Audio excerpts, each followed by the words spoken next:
Well, guys, this is a really surreal feeling. As I'm looking around the room, I've come up in the classroom to start putting things away, and this is certainly not how I had dreamt it. But know that we're still together for the next 3 weeks, and we're going to celebrate a lot. It's kind of strange how I can look around on the board over there, and it's like life just stopped in the classroom on March the 6th, right before spring break. So know that I miss you.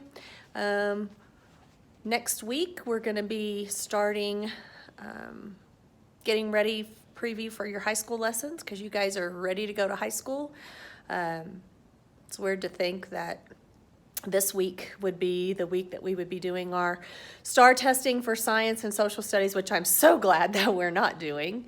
But I'm thankful for all of you, and I miss all of you. So now I'm going to go about packing up this room, as there's still some projects on the counters and some papers in the delivery trays and all of those things. So know that I miss you, and I'll see you soon.